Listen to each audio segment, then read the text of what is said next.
ശ്രീനാരായണ ഗുരുദേവ തൃപ്പാദങ്ങളിൽ എൻ്റെ സാഷ്ടാംഗ പ്രണാമം.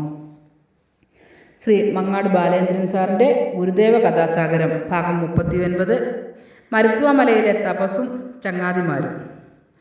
ഭാഗം 39 മരുത്വാമലയിലെ തപസ്സും ചങ്ങാതിമാരും ഇവിടെ ആരംഭിക്കുന്നു. നാണുസ്വാമി രാപ്പകലെന്നില്ലാതെ മരുത്വാമലയിലെ പിള്ളത്തടം ഗുഹയിൽ ധ്യാനത്തിലും തപസ്സിലും മുഴുകി കഴിയുകയായിരുന്നു. മലയ്ക്ക് താനും തനിക്ക് മലയും എന്നതായിരുന്നു അപ്പോഴത്തെ അവസ്ഥ. സാധാരണഗതിയിൽ മനുഷ്യരാരും അക്കാലത്ത് അവിടേക്ക് എത്തിയിരുന്നില്ല.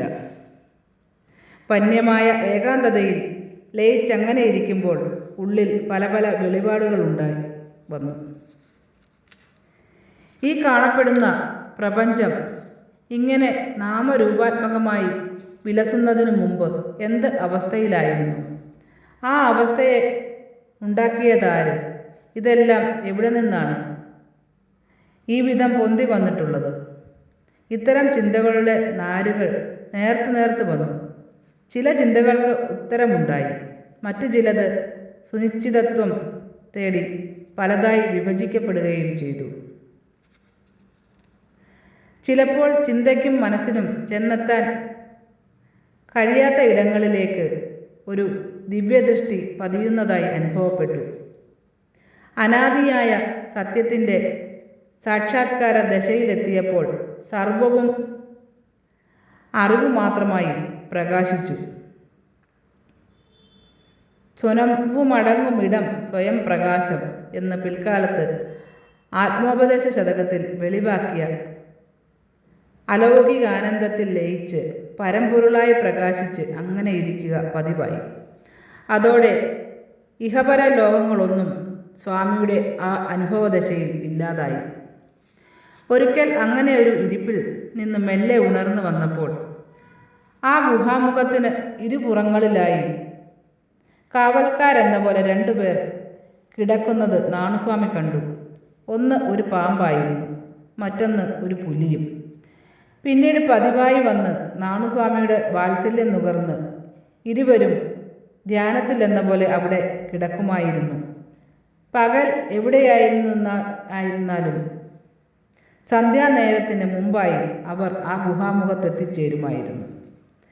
ചില നേരങ്ങളിൽ മലമുകളിൽ ഇരിക്കുന്ന നാണുസ്വാമി ഭൂമിയോടും ആകാശത്തോടും സൂര്യനോടും മഴയോടും കാറ്റിനോടുമൊക്കെ സംസാരിച്ചിരിക്കുമായിരുന്നു. മറ്റു ചില നേരങ്ങളിൽ തൻ്റെ ഉള്ളിൽ നിന്ന് ഉറവയെന്ന പോലെ ഉതിർന്നു വരുന്ന തത്വചിന്തകൾ വാങ്മയങ്ങളാക്കി ഉപനിഷത്ത് കവിതകൾ പോലെ സ്വയം ആലപിച്ചാനന്ദിച്ചിരിക്കും. അത്തരം ചില നിമിഷങ്ങളിൽ ആ ആനന്ദ പീയൂഷ ലഹരിയിലമർന്ന് പാമ്പും പുലിയും നാണുവാശാൻ്റെ പാദങ്ങളിൽ ശിരസ് ചേർത്ത് നിർനിമേഷരായി കിടക്കുമായിരുന്നു. അങ്ങനെ കാലം കുറെ കടന്നുപോയി. പിന്നീട് മരുത്വാമല വിട്ടിറങ്ങിയ നാണുസ്വാമി പിൽക്കാലത്ത് ലോകാരാധ്യനായ ശ്രീനാരായണ ഗുരുദേവനായി തീർന്നു. അപ്പോഴും മരുത്വാമലയിലെ പാമ്പിനോടും പുലിയോടും ഉണ്ടായിരുന്ന അവിടുത്തെ വാത്സല്യത്തിന് യാതൊരു കുറവും വന്നിരുന്നില്ല. ഒരിക്കൽ ഒരു ഗുരുഭക്തൻ്റെ ഭവനത്തിൽ ഇരുന്ന് ഗുരുദേവൻ ഇങ്ങനെ പറയുകയുണ്ടായി: നാം മരുത്വാമലയിൽ നമ്മുടെ കാലം നോക്കി ഇരിക്കുകയായിരുന്നു. അവിടെ നിന്ന് ഇങ്ങോട്ട് പോന്നു. നമ്മുടെ 2 കൂട്ടുകാരെ അവിടെ ഉപേക്ഷിച്ചിട്ടാണ് പോന്നത്. അതിലിപ്പോഴും മനസ്താപമുണ്ട്. ഒരു പുലിയും പാമ്പുമായിരുന്നു ആ 2 സ്നേഹിതന്മാർ. നാം അവിടെ ഗുഹയിൽ ഇരുന്ന നാൾ മുതൽ 2 പേരും കാവൽക്കാരെ പോലെ ഇടത്തും വലത്തുമായി ശയിക്കും. സൂര്യോദയത്തിനു മുൻപ് നമ്മുടെ ശരീരത്തിൽ ഇഴഞ്ഞു കയറി ഇറങ്ങി എങ്ങോട്ടേക്കോ പോകും. പുലിയും നമ്മെ പ്രദക്ഷിണം ചെയ്ത് പാദത്തിൽ മുഖം കാണിച്ച് ആ ഗുഹ വിട്ടുപോകും. പിന്നീട് കണിശമായി 2 പേരും സന്ധ്യാനേരത്ത് ഹാജരാകും. ഇങ്ങനെ വളരെ കാര്യമായി നമ്മെ അന്വേഷിച്ചിരുന്ന 2 പേരെയാണ് വിട്ടുപിരിയേണ്ടി വന്നത്.